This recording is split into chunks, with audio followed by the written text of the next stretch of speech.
I also noticed with the live songs, almost each show you guys played was different. It could be the same song, Concrete Jungle, Positive Vibration, but from Yeah. show to show, the songs are different. How do you do that?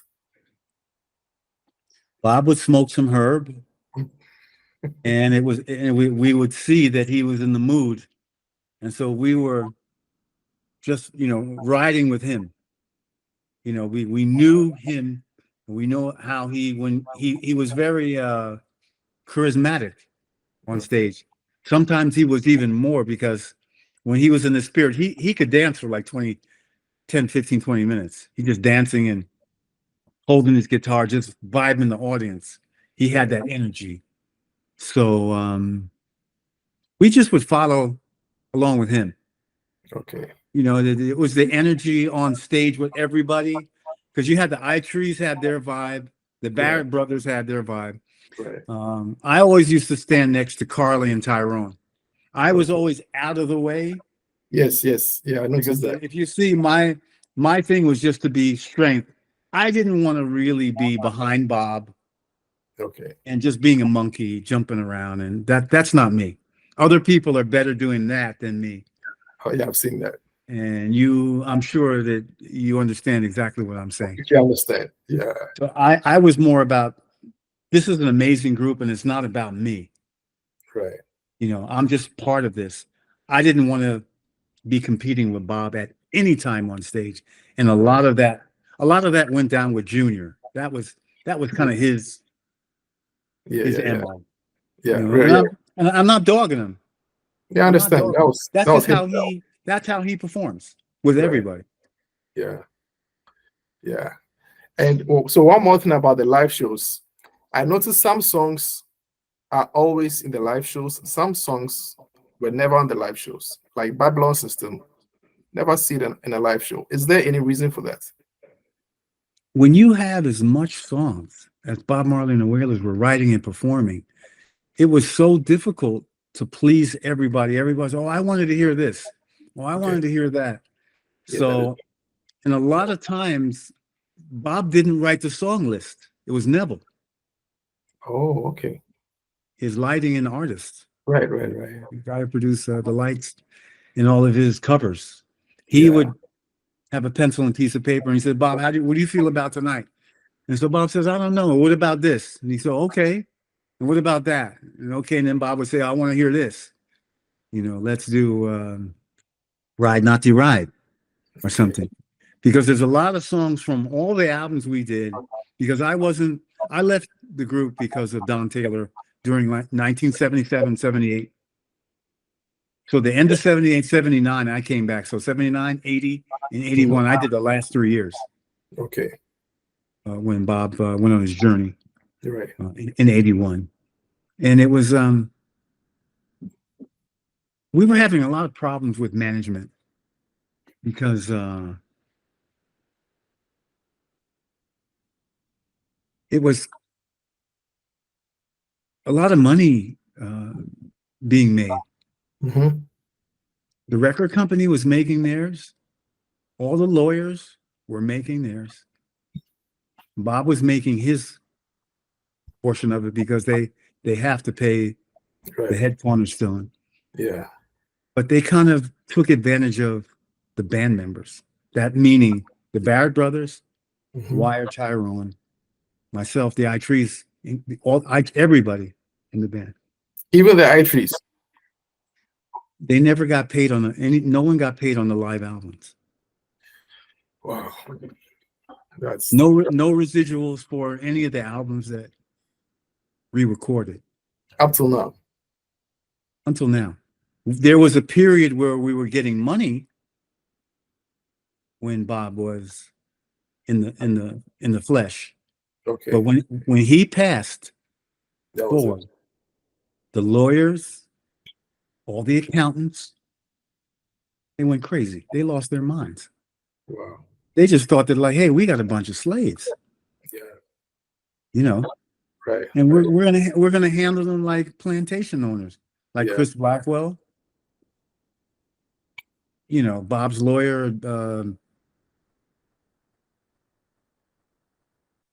and his accountant, Marvin Zolt, David Steinberg, and his manager Don Taylor. He was a sharp guy, super sharp guy, but he was along for the ride, not to make the group strong enough to be independent as a band, but for the money. He was all about the money that he could protect Bob from and not pay us. Don Taylor. Did the two of them ever fight? I heard a story like that, or Bob beat him up or something like that. Yeah, Pascaline Bongo was a wonderful lady, a very elegant princess from Gabon. Who Bob had feelings for. And she invited us to come to Africa to perform. And she was introducing us to all of her affiliated African nation and all her friends that she was in politics and business with. And she paid the Wailers a big ticket. It was one of our biggest cash nights. It was a big check that night. Don Taylor took half of it. Yeah. Wow. And Bob found out that he was stealing percentages because, you see, once a lawyer introduces an artist, like you have a lawyer and an artist. So there's Don Taylor, Bob Marley. They're together. The biggest mistake that Bob could have made during this time was to be introduced to Don Taylor's lawyer and his accountant, because if Bob wanted to audit them, he can't, because it's a conflict of interest, nor can he take them to court. Right. Because of the conflict of interest between the law and the accounting. Right. And so then I felt like he's not there for Bob. So where am I? If he's not there for the artist, what about the band? What about the band members? Yeah. So then I kind of left between 76 and 78. I missed Kaya and Exodus, but I did everything after that, from Nati Dread to 81. Okay. So do you have a favorite song or a favorite album? Favorite song, favorite album. Roots is my favorite song. Okay. Any particular reason? One day he said, I'm going in the studio. And I had never heard the song before. And he went in the studio and they played the song, but I didn't play with the band. I didn't do the rhythm track.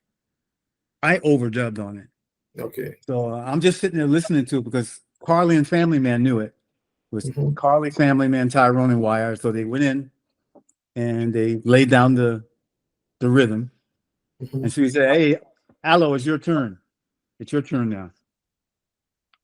It's like, oh, Skip, I don't know what to play. He said, play anything. So I said, where do you want me to play? So he took me in the studio. I'm sitting there at Harry J studio where I did the overdub for Roots. And he just pointed at me and said, right here. I was like, oh my God. And so I played whatever I envisioned to play at the time.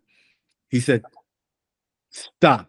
I said, no, it's not right. He goes, stop. That's it. I want that. I said, why? Because you played it on the moment. You made the moment for me. I was like, wow, that's kind of an interesting way of looking at things. So then when I heard the playback of the track, I was well pleased. You played it one time. One shot. Along with Lively Up Yourself was one shot. No Woman No Cry was 2 shots. I played one, and I said, Bob, I don't like this. He said, well, what do you hear? I said, I hear something else. Because in the beginning of the Nati Dread album, I was playing a lot of jazz. Okay. He's like, no, man, I don't want to hear that. No, because we were interacting on what he wanted to hear on his music. So then I started to think, when I was at Paul's house, I heard Catch a Fire and Burn It, and there was kind of some country guitar playing, and I went like, country. So that's where No Woman No Cry came from. And then blues for Lively Up Yourself and So Jase, that kind of jazzy. Yeah. So did you tend to get a lot of direction from him as to what to play, how to play, when to play? No. No. Okay. No. He never, because Bob had accomplished musicians around, the Barrett brothers. Right. Wire was a classical student. Tyrone went to university to study arranging engineering. Wow. Was one of the most powerful groups for their age during the 70s. Right. You know, Wire, Lindo was Grammy nominated when he was in his 20s. Really? He did that. He did it in one with Taj Mahal, Mo Roots. Wow, I never knew that. Wire won a Grammy for that. That's when he left Bob, because he was producing like the Abyssinians and Ross Midas. Okay. You know, Wire was a big producer and a big session guitarist, bassist, multi-instrumentalist. Keyboards is his thing. But Wire and Tyrone could play almost anything. Wow. And they were well taught. So the band was immaculate. So Bob really didn't, if Bob didn't like something, well, he'd let you know. Okay. He'd go, all that rock guitar shit you playing in, all that crap, I don't want to hear it. Because sometimes you get crazy. Yeah. You just, nah, that ain't it. And so we knew how to stay away from that and make, the songwriter and the artist happy.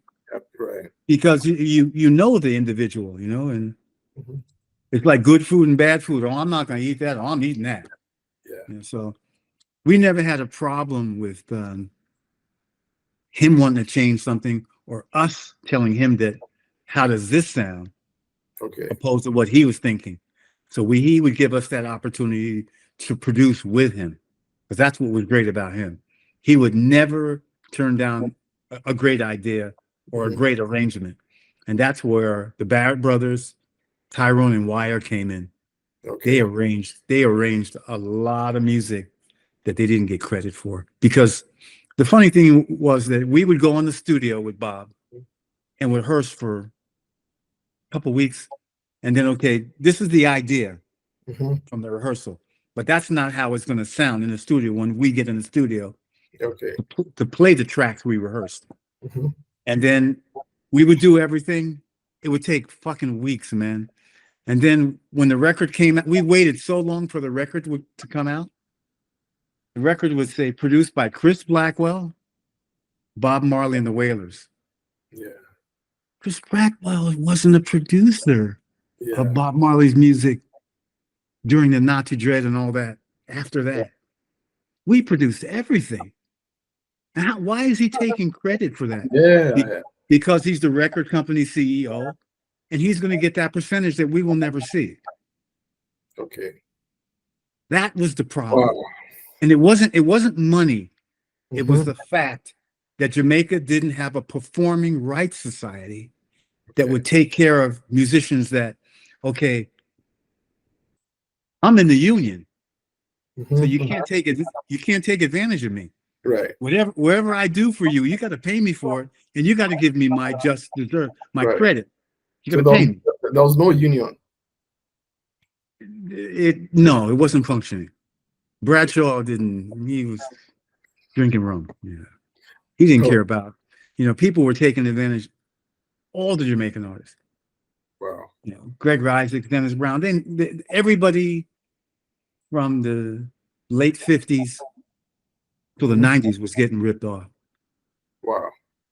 The guys you couldn't rip off were the bad men, like Robbie and Sly. Okay. You can't take money from Robert Shakespeare or Sly Dunn. You're not ripping them off. You're giving them their percentages. You're giving them their credit, because they're not having it. And they were a machine. Yeah. Taxi was like, hey, hands down. Right. So they got paid. At least that would set the tone for other musicians who came after them. Absolutely. All the dancehall artists, Right. Beanie Man and Bounty Killer, try to rob them on a dancehall show. You're gonna pay them You're gonna pay them, yeah. because But most you have an amazing memory. How do you remember all these people, all these groups? because during the Sunsplash period, before Sting and all these other, Sunsplash was in Heartland reggae shows. There was shows in Jamaica and throughout the states that I had a chance to perform, and I got to see the most amazing talents ever. Lloyd Parks, We the People Band, Inner Circle, wow, Culture, Burning Spear, Super Cat, Mackerel, Bounty, all these incredible rappers, man, and dancehall artists. Back in the early days, you had to have lyrics, you had to have talent, or you were out. Now it's a lot easier because people are using the word reggae and making a lot of money out of the name, and it's got nothing to do with reggae. It's not reggae, yeah. It's not reggae. It's not roots reggae. It may be reggae to some islanders, in Europe or something. Yeah. Or some other parts of the world. It's not reggae music. But they've taken the word reggae and they've made a lot of money out of it. And the real Jamaican artists that slaved for the country never received their just deserves. Very Inner Circle is the number one group that I would say were intelligent. They knew their rights. Roger and Ian would investigate their publishing contracts and knew that they got their royalties.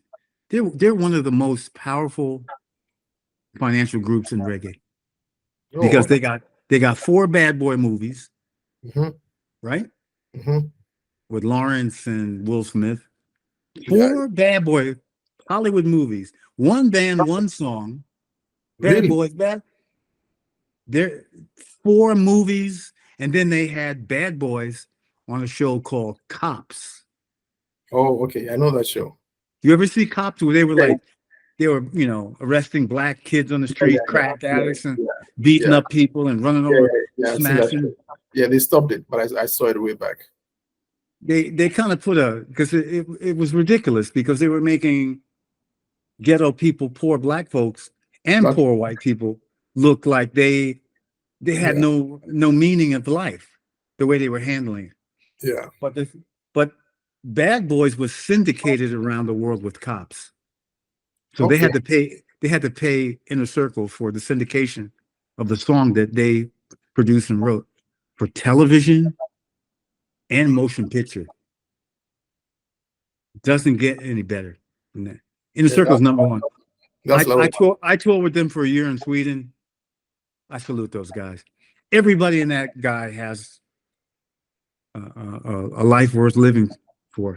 When the Jamaican artists of our era of the 70s, 50s, 60s, 70s, into the 80s, all the record companies took advantage of all the artists.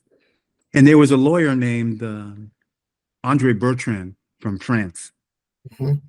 He realized that Jamaican artists outside of Jamaica have rights in Europe. Because I can't take a song that you wrote and put it on a television show and sell product without your permission. Right. So he sued all the performing rights societies for using Jimmy Cliff's material, Taxi, Dennis Brown, Gregory, all the headline artists. He sued on behalf of all Jamaican artists that wanted to be involved in the lawsuit. Multi-million-dollar lawsuit. He won hands down. Andre Bertrand. He deserves like a golden cup because they all got a piece of it. Of 30%. What's better, 30% or nothing? Yeah, of course, 30%. Yeah, and guys like Jimmy Cliff and Taxi and Robin Sly are selling multi-million platinum. So they got paid. I even got like a couple of crumbs for being taken advantage of because of Andre. He Okay. gave me a contract. He went Oh, after the people that were robbing us um, of our rights, mhm. and we all got a little something. Okay. At least I'm glad to hear that. But it's not enough that It's not could enough. even. It's not It's enough. never. It's never enough. It's never enough for your rights. That is Rights true. are 100. Rights are 100%. Yeah, of course, of course. It's your own work. So did Bob have any favorites among his songs or albums? Wow, that's a real good question. Um,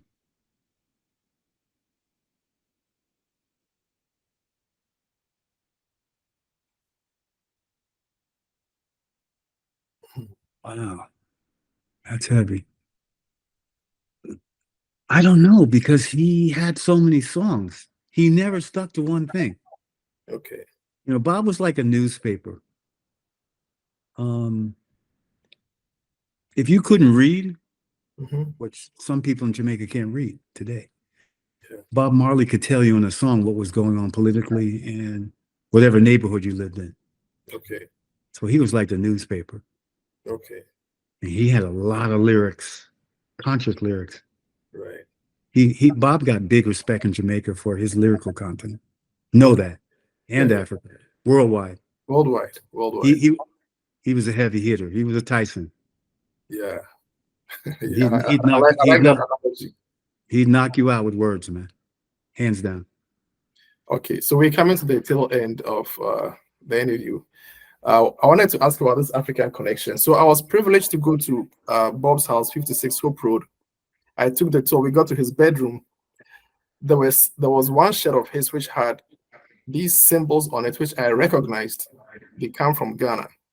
Yeah. Then these sandals next to his bed, there was a table with a Bible. There was a little cushion you could sit on, and then there was a pair of native sandals, Yeah. which are also from Ghana. Hmm. And then, as I mentioned earlier, Rita also relocated to Ghana at some point, bought property. So, and then I also noticed with your group, the original Wailers, you have the drummer who is also from Ghana. Papa Nyako Yes, yes, is Papa. from. Yeah, yeah. So I see this like Ghana with Bob, with Rita, with you. Is it a We have coincidence? What is? we have to have Africa in everything. If Africa is in the center circle of world powers and can speak on behalf of African and Black people, we would be much further ahead Okay, if we could have that happen. And the the nations are not united until Africa has a voice.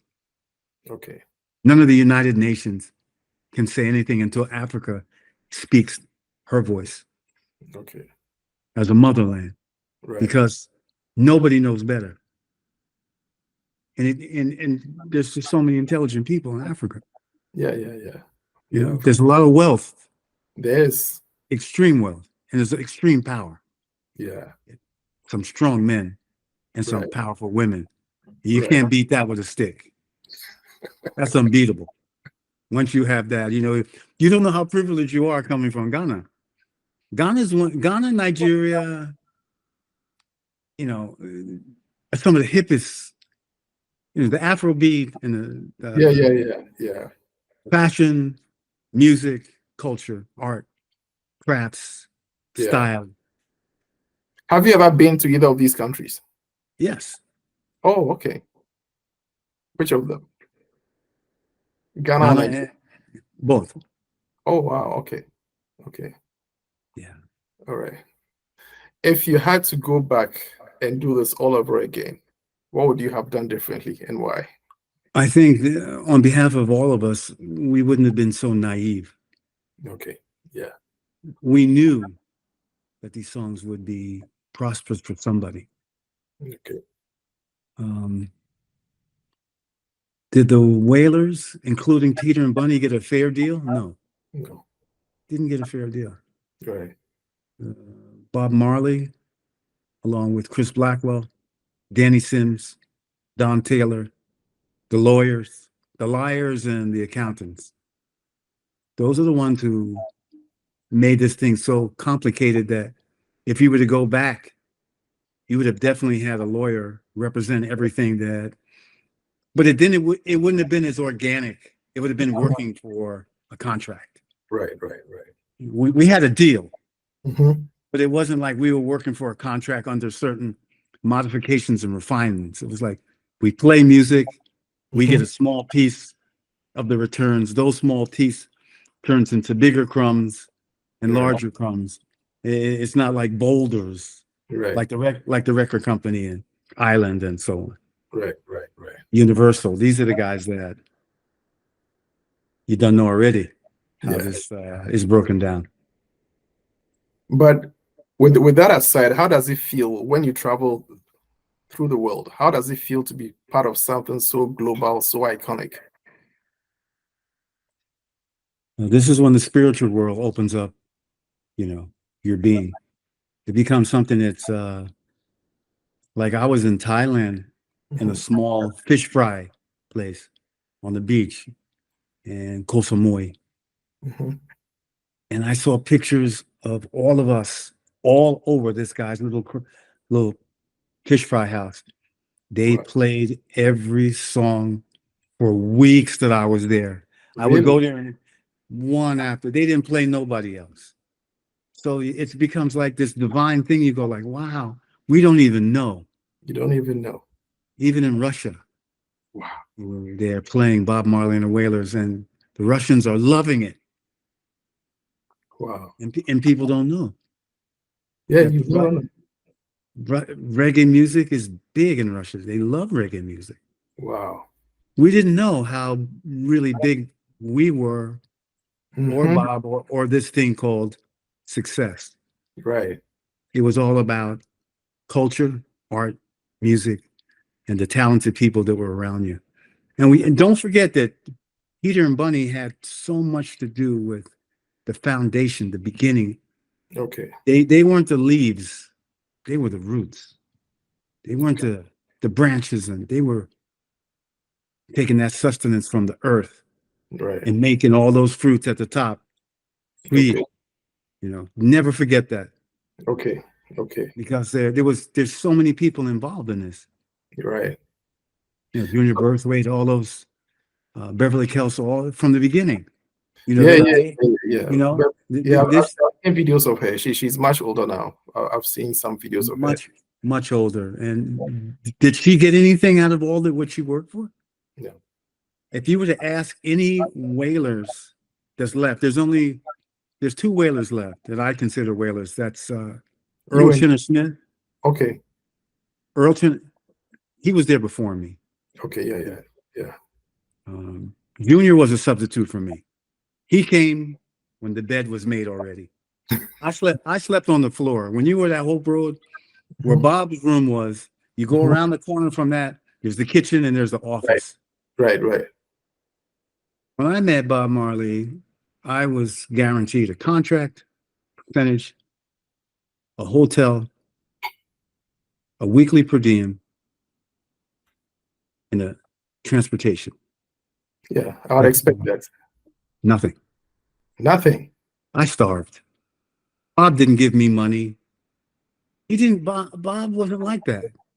You worked with him. You didn't go ask him for money. Now, how did you survive? Cat Core invited me to stay at his house because I couldn't sleep on. I slept on the Hope Road floor for a year and something, waiting for Naughty Dread to be released. There was no money. The first night I got to Kingston from London, Norman Manley Airport, I slept in a lawn chair in Bull Bay outside Bob's house. Really? He couldn't afford to put me in a hotel. There was no money then. Yeah. That was a lot of sacrifice. Man, the mosquitoes were... I had my guitar, my suitcase, and I slept on a lawn chair on the beach. And then he took me to Kingston the next day when I came in. So why did you do it? You could have gone back to London. You could have gone back home to the US. Why did you stick with these guys with no money on this island, you knew no one. I'm sure you could barely even understand, the patois that they spoke, but you stuck it out.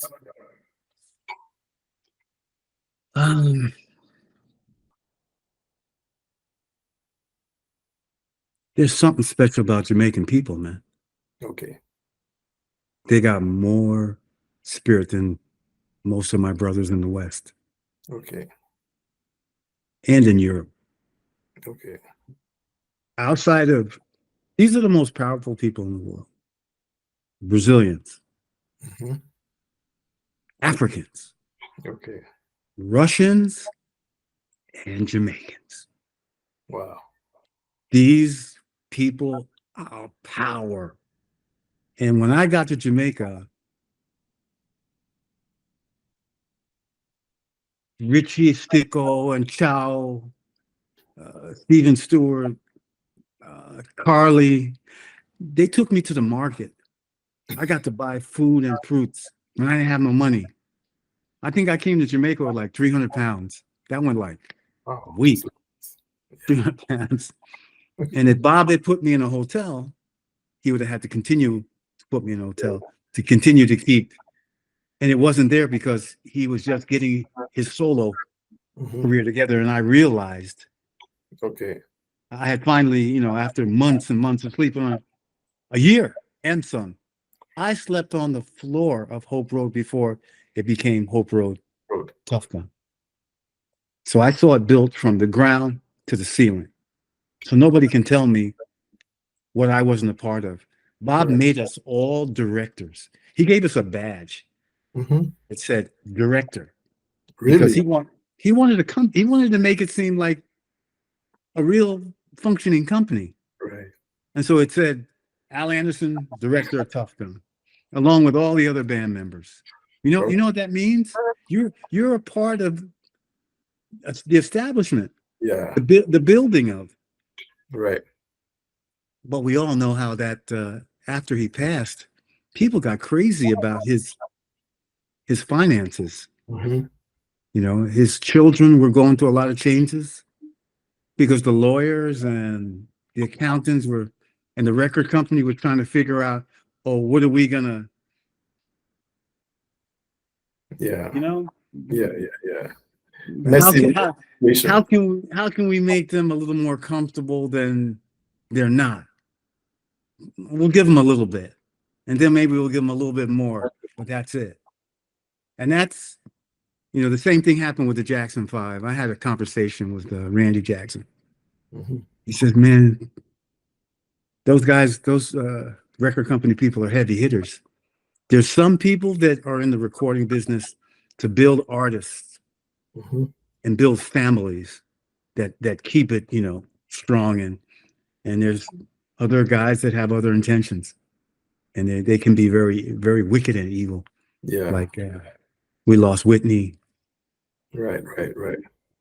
We lost Bob. Yeah. We lost Jimmy. Yeah. We lost Marvin Gaye. Yeah. We lost a lot of artists. A lot of creative people. The nonsense. Luther Vandross. Yeah. They send these monsters after you because they have. It's about control. Yeah. It's about control. Some young Black artists, you can't control them. They're out of control. Yeah, times have changed. People are educated, and they know their worth and their value. Yeah, and they also know the history. Yes, from the beginning. Yeah. Don't get fooled again. Right.